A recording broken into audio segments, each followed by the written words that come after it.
Hello guys, तो आज की इस वीडियो में हम डिस्कस करेंगे physical properties and chemical properties of ethers. तो बात करते हैं फिजिकल प्रॉपर्टीज़ की। तो ईथर जो होते हैं वो पोलर मॉलिक्यूल होते हैं। उनमें कार्बन ऑक्सीजन बॉन्ड पोलर होता है और ओवरऑल ईथर मॉलिक्यूल भी पोलर होता है।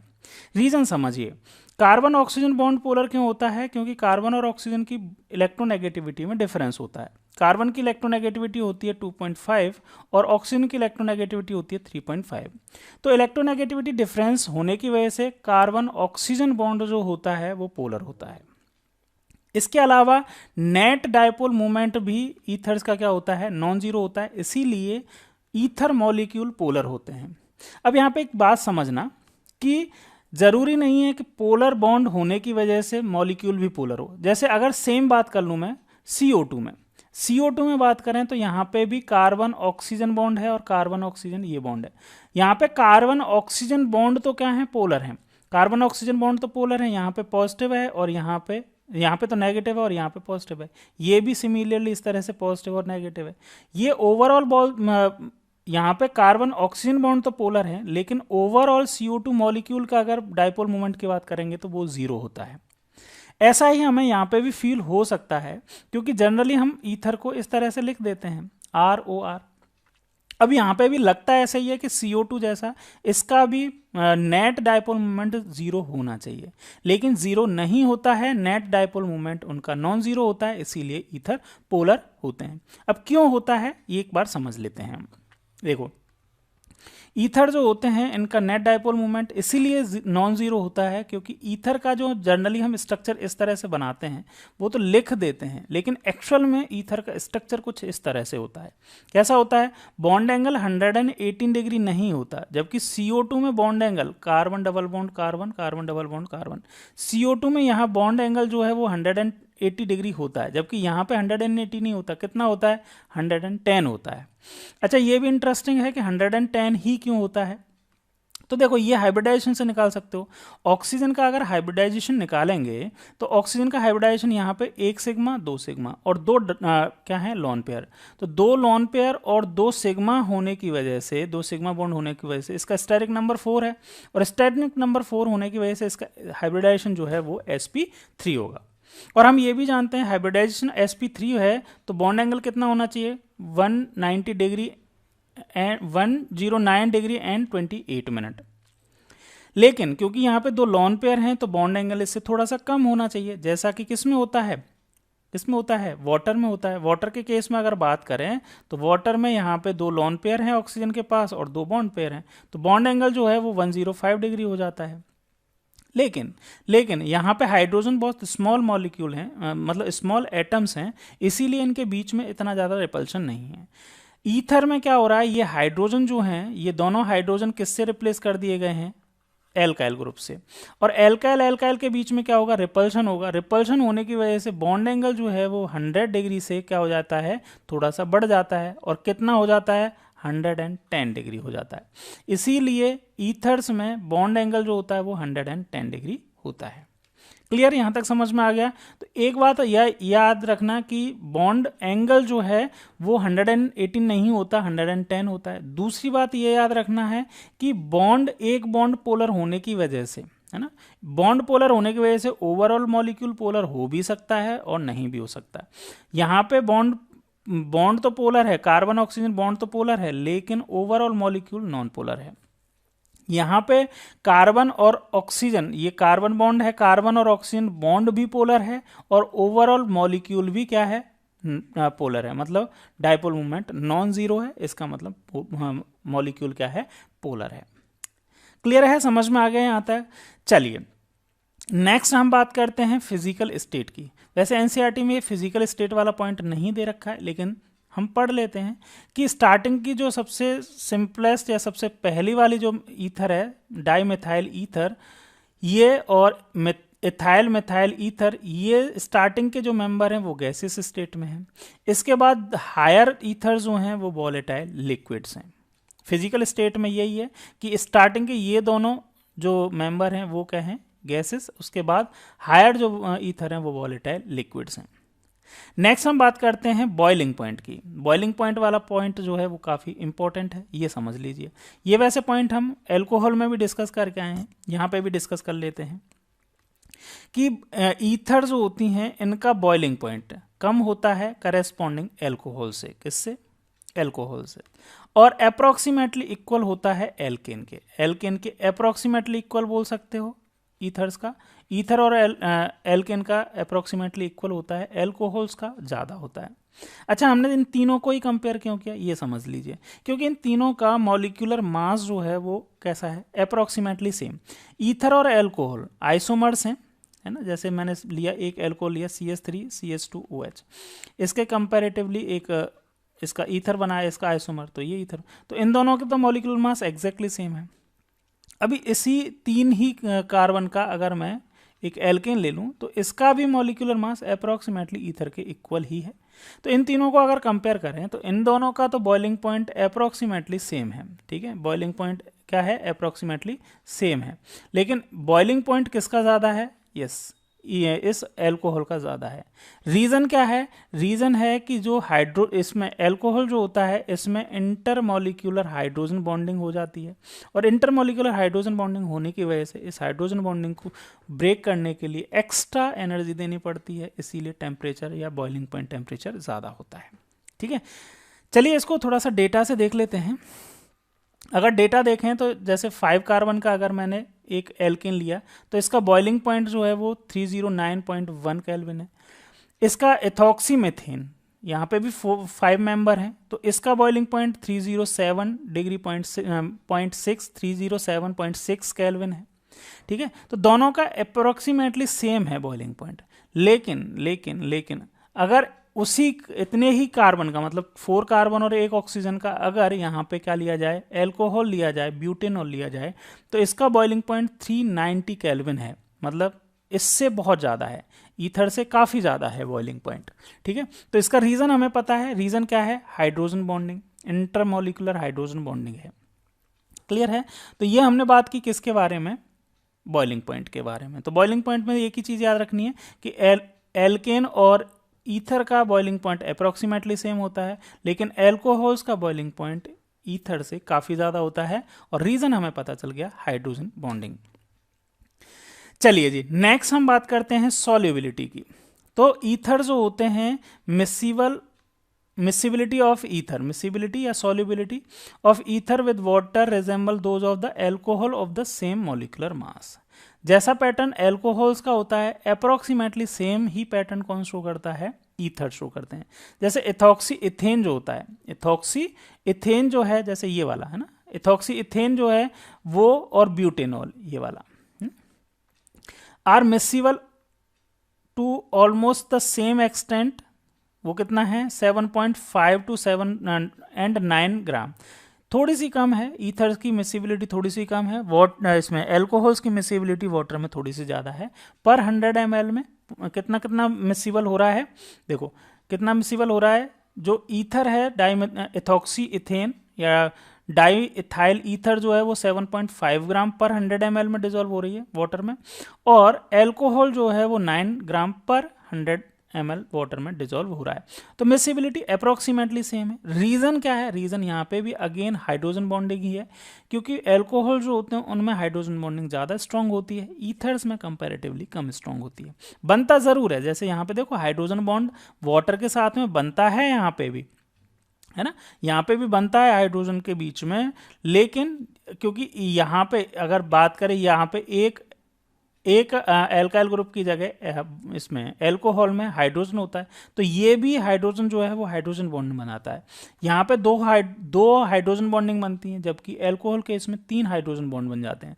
तो मिसिबिलिटी थोड़ी सी एल्कोहल्स की ज़्यादा हो जाती है, लेकिन हाँ इसका मिसिबिलिटी वाटर में भी होती है। और रीज़न क्या है मिसिबल होने का? रीज़न क्या है वाटर में? वो है हाइड्रोजन बॉन्डिंग। क्लियर है? तो ये हमने बात की किसके बारे में? फिजिकल प्रॉपर्टीज ऑफ ईथर की। ठीक है, चलिए अब बात करते हैं हम काफ़ी इंपॉर्टेंट टॉपिक, केमिकल प्रॉपर्टीज और केमिकल रिएक्शंस की। केमिकल रिएक्शंस की अगर बात करें तो ईथर जो हैं वो दो तरह से रिएक्शन शो कर सकती हैं। फर्स्ट टाइप की रिएक्शन जो होती हैं वो cleavage of carbon oxygen bond होता है।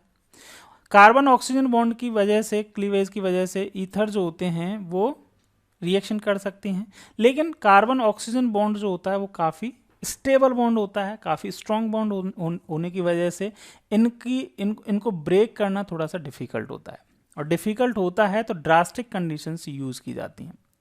जैसे फॉर एग्जांपल अगर ईथर की रिएक्शन HX से करवाई जाए, HX का मतलब, ये थोड़ा इंपॉर्टेंट है रिएक्शन, यहाँ पे समझना, इसको समझना थोड़ा ज़रूरी है। अगर आपने ईथर की रिएक्शन किससे करवाई, हाइड्रोजन हैलाइड से करवाई, तो क्या फॉर्म होगा, ड्रास्टिक कंडीशन है, मतलब क्या है, हाई टेम्परेचर है, टेम्परेचर हाई है, और ये एक्सेस अमाउंट में लिया, क्या लिया हमने, ये हाइड्रोजन हैलाइड एक्सेस अमाउंट में लिया, टेम्परेचर हाई लिया, तो फाइनली हमारे के पास जो मिलेगा वो क्या मिलेगा, RX और ROH मिलेगा, और ये ROH जो है वो फर्दर क्या हो जाएगा, HX से रिएक्शन करेगा और अगेन ये RX और H2O बना देगा। तो फाइनली सारा का सारा जितना भी यहाँ पे दोनों में ही X लग जाएगा और ये H2O के फॉर्म में बाहर निकल जाएगा। ठीक है, तो ओवरऑल रिएक्शन को या तो दो स्टेप में इस तरह से लिख दो, या फिर मैं एक स्टेप में इस तरह से लिख सकता हूँ, यहाँ ROR plus 2HX gives 2RX plus H2O, ऐसे लिख सकते हो। ठीक है, चलिए, तो यहां पे ये रिएक्शन हो गई। इसके बाद में अगर हम बात करें कि अगर यहां पे ये सिमेट्रिकल एल्कीन ना हो, क्या हो, सिमेट्रिकल एल्कीन ना हो, यहां पे हमने क्या लिए, एल्किल एराइल ईथर ले ली, क्या ले ली, एल्काइल एराइल ईथर ले ली, तब क्या रिएक्शन होगी, तब रिएक्शन जो होगी, क्योंकि ये कार्बन ऑक्सीजन बॉन्ड जो है, ये कार्बन ये ऑक्सीजन बॉन्ड, इसमें पार्शियल डबल बॉन्ड करेक्टर होगा, और ये बॉन्ड जो है वो ज़्यादा स्टेबल होगा कंपैरेटिवली इसके, तो ये बॉन्ड ब्रेक हो जाता है, ब्रेक होके क्या होता है, इसके ऊपर X लग जाता है और इसके ऊपर क्या लग जाता है, OH लग जाता है, तो फिनॉल और हमारे पास क्या बनते हैं, एल्काइल हैलाइड फॉर्म हो जाते हैं। ठीक है, एल्काइल एराइल ईथर से। चलिए जी, ठीक है, आगे बात करते हैं। ये काफ़ी अच्छी बात है और यहाँ पे कंफ्यूजन कई स्टूडेंट्स को होता है कि ईथर जो होता है ना, ईथर को अगर आपने अनसिमेट्रिकल ईथर ले ली, अनसिमेट्रिकल ईथर का मतलब यहाँ पे R और ये भी R', ये अलग अलग ले लिया, तब अब क्या फॉर्म होगा। ठीक है, ये काफ़ी इंपॉर्टेंट है, अच्छे से समझना इसको। देखो, इसमें एक में तो H लगना है और एक में X लगेगा, है ना, मतलब एक तो एल्काइल हैलाइड बनेगी और एक एल्कोहल फॉर्म होगा। अब यहाँ पे समझने वाली बात ये है, इसकी अगर एक बार रिएक्शन मैकेनिज्म आप देख लेंगे तो और इजीली समझ में आ जाएगा। देख लेते हैं एक बार रिएक्शन मैकेनिज्म हम समझ लेते हैं, देख लेते हैं। यहाँ पे रिएक्शन मैकेनिज्म दे रखी है, देखो इसमें रिएक्शन मैकेनिज्म में क्या है, हमने क्या किया, एक एग्जाम्पल लिया है। सबसे पहली स्टेप में CH3OCH2CH3 मतलब इथाइल मिथाइल ईथर लिया है हमने, और इसकी रिएक्शन किससे करवाई है हमने, HI से कराई। किससे करवाई है, HI से करवाई है। अब HI से जब रिएक्शन करवाई है तो सबसे पहला स्टेप जो होता है वो इसका क्या होगा, ईथर का प्रोटोनेशन हो जाएगा। प्रोटोनेशन क्यों, क्योंकि HI या HBr जो हैं वो सफिशिएंटली एसिडिक हैं, और ये क्या करते हैं, H+ आयन डोनेट करते हैं और इसके ऊपर अटैच हो जाता है, ऑक्सीजन के ऊपर लोन पेयर है, तो ये H+ जो है ये यहाँ जाके क्या हो जाएगा, इसके ऊपर अटैच हो जाएगा, और ये इंटरमीडिएट ऑक्सोनियम आयन फॉर्म होता है। अब यहाँ पे समझना, ये ऑक्सोनियम आयन तो बन गया। अब सेकंड स्टेप में आयोडीन जो है ना वो कहाँ अटैक करेगा, आयोडीन जो है वो कहाँ अटैक करेगा, ये डिपेंड करेगा कि ये वाला जो है यहाँ पे या यहाँ पे। अब ये डिपेंड किसके ऊपर करेगा, अगर ये दोनों ही पार्ट ऑक्सीजन से जुड़े हुए दोनों ही एल्काइल ग्रुप प्राइमरी हैं, ध्यान देना इसको, ध्यान देना कि दोनों ही कैसे हैं, 1 डिग्री हैं, ये दोनों ही 1 डिग्री हैं, है ना, ऑक्सीजन से जुड़े हुए दोनों ही ग्रुप क्या हैं, 1 डिग्री हैं, तो SN2 रिएक्शन मैकेनिज्म फॉलो होगी। अब ध्यान देना यहाँ पे कि SN2 रिएक्शन मैकेनिज्म में होता क्या है, ऑर्डर क्या होता है, इस SN2 रिएक्शन मैकेनिज्म का सबसे 1 डिग्री, फिर 2 डिग्री और फिर 3 डिग्री, ये ऑर्डर होता है। सबसे मोर रिएक्टिव 1 डिग्री होता है। अब मैंने कहा दोनों ही 1 डिग्री हैं, तो इसमें 1 डिग्री दोनों ही हैं, तो इसका मतलब लेस लेस क्राउडेड मतलब लेस हिंडर्ड, जहां पे कम क्राउडिंग होगी उसके ऊपर ये आयोडीन अटैक करेगा। अब यहाँ पे देखो CH2CH3, ये कार्बन तो ये है, ये वाला कार्बन, ये 1 डिग्री है, और इसके ऊपर 2 हाइड्रोजन और 1 मिथाइल है, ठीक है। और इस मिथाइल के ऊपर, इस कार्बन के ऊपर तीनों ही हाइड्रोजन है, तो लेस हिंडर्ड कौन सा है, ये वाला। तो आयोडीन आयोडाइड जो आयन है वो किसके ऊपर अटैक करेगा, CH3 के ऊपर अटैक करेगा, और CH3 फॉर्म हो जाएगी और CH3CH2OH मतलब इथाइल एल्कोहल फॉर्म हो जाएगा।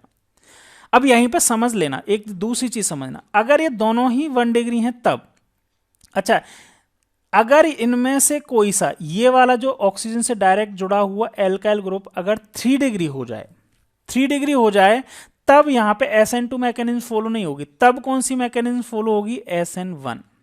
ये चीज ध्यान देना कि अगर ऑक्सीजन से जुड़ी हुई जो ये एल्काइल ग्रुप है, इनमें से कोई सा भी एक एल्काइल ग्रुप कैसा हो जाए, 3 डिग्री हो जाए, कैसा हो जाए, 3 डिग्री हो जाए, तो 3 डिग्री जो है वो सबसे ज्यादा रिएक्टिव होता है किसके लिए, SN1 के लिए। तो SN1 रिएक्शन मैकेनिज्म फॉलो होगी, और SN1 में क्या होता है कि जितना ज्यादा कार्बोकैटायन फॉर्म होता है, कार्बोकैटायन जितना ज्यादा स्टेबल होगा उसके ऊपर ज्यादा अटैक होगा। तो आयोडीन का अटैक किसके ऊपर होगा, 3 डिग्री वाले के ऊपर होगा।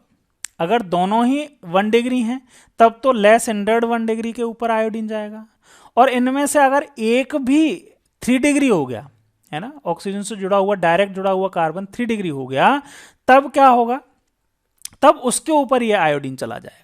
ये समझना, ये ध्यान देना, क्योंकि SN1 और SN2 में कंपटीशन होता रहता है ना, SN1 और SN2 में कंपटीशन होगा। SN1 ही हो रही है तो लेस हिंडर्ड के पास आयोडीन जाएगी, न्यूक्लियोफाइल का अटैक होगा। लेकिन अगर 3 डिग्री हो गया तो यहाँ पे SN2 रिएक्शन मैकेनिज्म फॉलो नहीं होगी, SN1 रिएक्शन मैकेनिज्म फॉलो होगी, और 3 डिग्री के ऊपर क्या लगेगा, न्यूक्लियोफाइल अटैक कर जाएगा। ठीक है, समझ गए। तो ये अभी तक की जो स्टेप है, फर्स्ट स्टेप में आपने ये समझ लिया कि यहाँ पे ऑक्सोनियम आयन बना, और ऑक्सोनियम आयन बनने के बाद में नेक्स्ट स्टेप में दोनों ही 1 डिग्री कार्बन है, ऑक्सीजन से जुड़े हुए कार्बन दोनों ही 1 डिग्री हैं, तो लेस हिंडर्ड कार्बन के ऊपर अटैक हो गया, और हमारे पास एल्काइल आयोडाइड और क्या बन गया, इथाइल एल्कोहल बन गया। ठीक है, सिंपल है, कोई दिक्कत नहीं। आगे चलते हैं। अब इथाइल अल्कोहल बना, इथाइल अल्कोहल की फर्दर रिएक्शन हो जाएगी अगर टेम्परेचर बहुत ज़्यादा हुआ, HI एक्सेस अमाउंट में, मैंने बोला ना ड्रास्टिक कंडीशन हुई। अगर नॉर्मल कंडीशन होंगी तो नॉर्मल कंडीशंस में तो वैसे ये रिएक्शन भी आगे पहले वाली भी नहीं होगा। हमें रिएक्शन की कंडीशंस क्या रखेंगे, ड्रास्टिक मतलब एक्सेस अमाउंट में HI मतलब हाइड्रोजन आयोडाइड रखना पड़ेगा और हाई टेम्परेचर रखना पड़ेगा। तो ये फर्दर आगे ये एल्कोहल जो है इसके ऊपर भी हाइड्रो हेलोजिनेशन हो जाएगा। ठीक है, और यहाँ पे क्या होगा, यहाँ पे अगेन इसके क्या बन जाएगा, यहाँ पे CH3I CH3CH2I और H2O फॉर्म हो जाएंगे। लेकिन अगर यहीं पे अगर रिएक्शन हमने कंट्रोल कर ली तो पहली स्टेप में कौन सा आयोडाइड बन रहा है, मिथाइल आयोडाइड बन रहा है। ये समझ में आ गया। चलिए आगे बात करते हैं। अब ये एग्जाम्पल दूसरा वाला, ये मैं जो अभी बताया था कि ये ऑक्सीजन, ये भी एक अनसिमेट्रिक ईथर बन गई, हमारा ईथर का एग्जाम्पल लिया, नया एग्जाम्पल है, नेक्स्ट एग्जाम्पल है, काफ़ी इंपॉर्टेंट है, ध्यान से समझना। मैंने आपको अभी पहले बताया था कि ये ऑक्सीजन है, अब इस ऑक्सीजन से जुड़े हुए दोनों कार्बन को चेक करना है। ये तो 1 डिग्री है, और लेकिन ये क्या है, 3 डिग्री। अब जैसे ही 3 डिग्री है तो आयोडीन जो है ना वो किसके ऊपर अटैक करेगी, 3 degree, SN1 reaction mechanism follow होगी। अब SN2 नहीं होगी, SN1 होगी, दोनों ही क्या होते हैं। अब यहाँ पे क्राउडिंग वाला फैक्टर नहीं देखना है, अब यहाँ देखना है 3 डिग्री है तो आयोडीन वाला पार्ट जो है वो किसके पास जाएगा, 3 डिग्री के पास। और एल्कोहल कैसे बनेगा, CH3OH, मतलब H वाला पार्ट कहाँ जाएगा, इसके साथ में, ये वाला बॉन्ड ब्रेक होगा और ये फॉर्म हो जाएगा। क्लियर है, समझ में आया।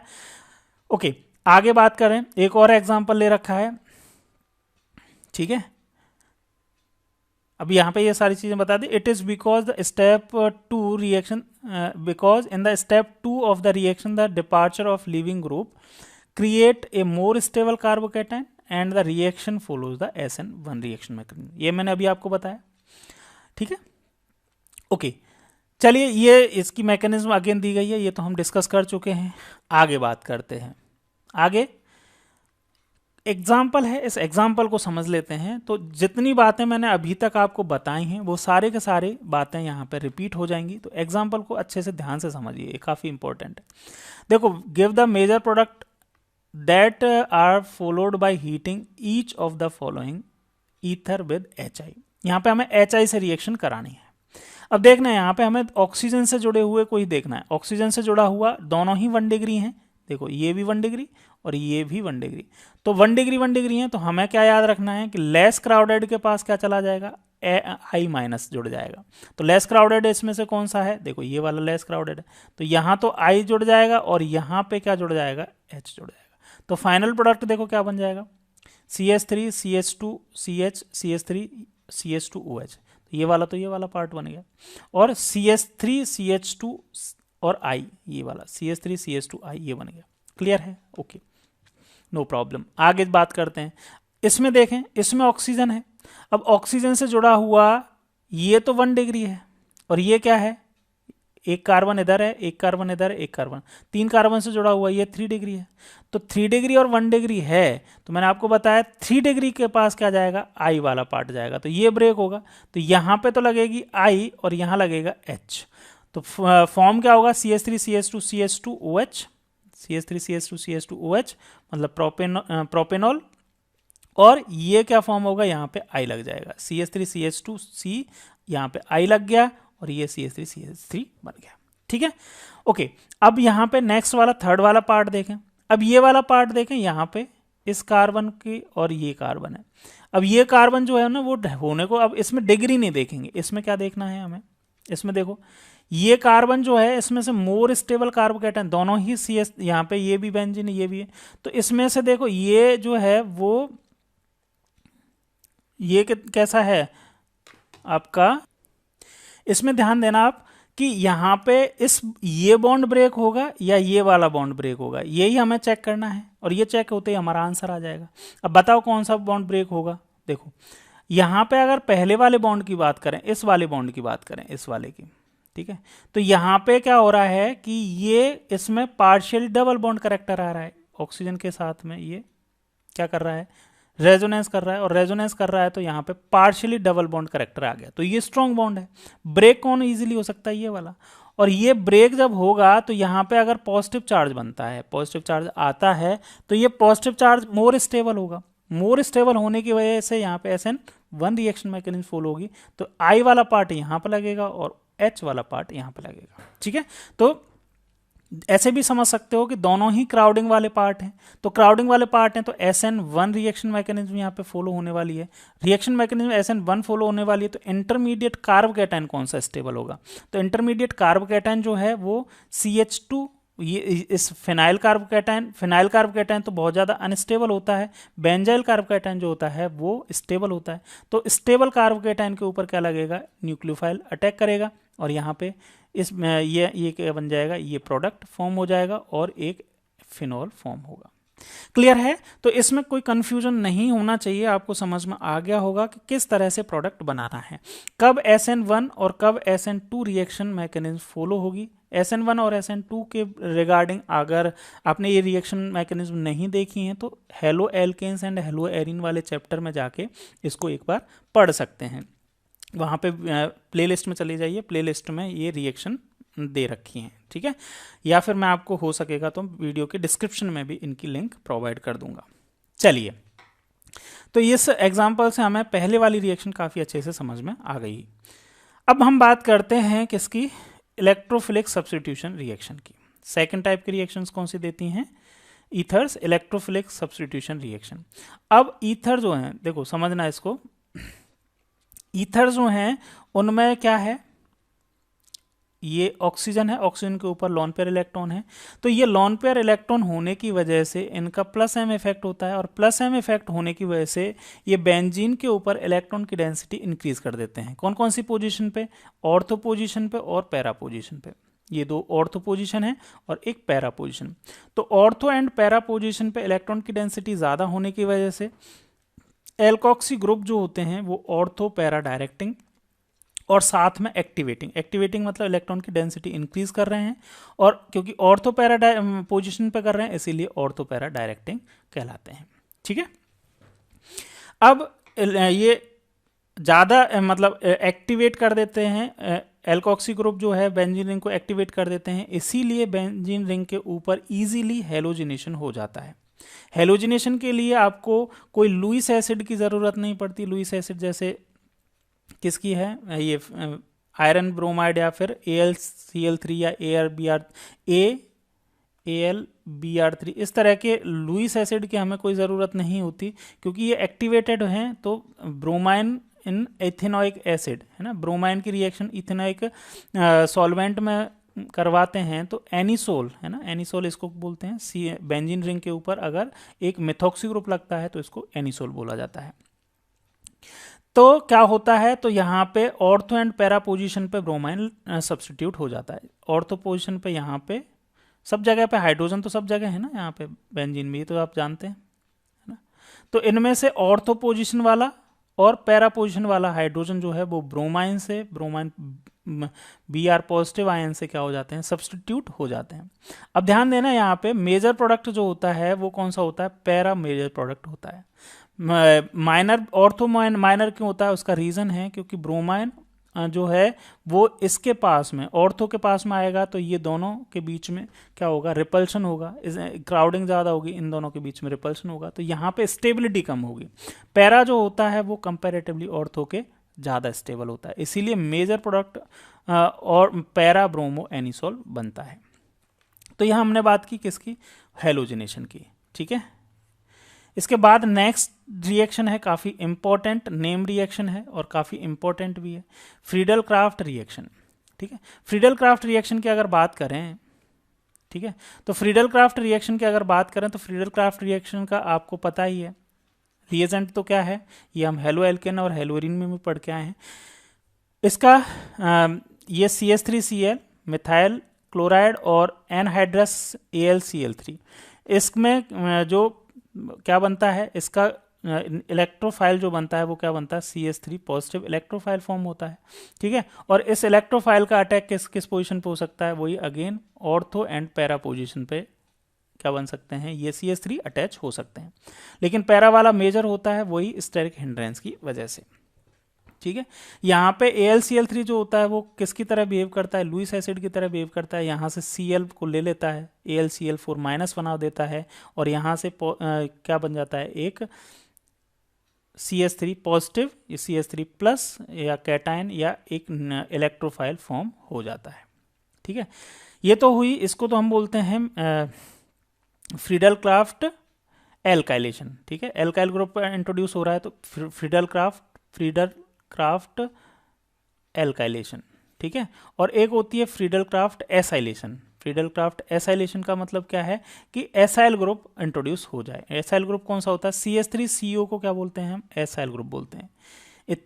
इथेनॉयल क्लोराइड जो होता है वो लिया जाए AlCl3 की प्रेजेंस में, तो CH3CO पॉजिटिव जो होता है वो इलेक्ट्रोफाइल फॉर्म होता है और इसका अटैक जो है वो ऑर्थो और पैरा पोजीशन पे हो सकता है, और मेजर प्रोडक्ट जो होगा वो कौन सा बनेगा, पैरा पोजीशन वाला बनेगा।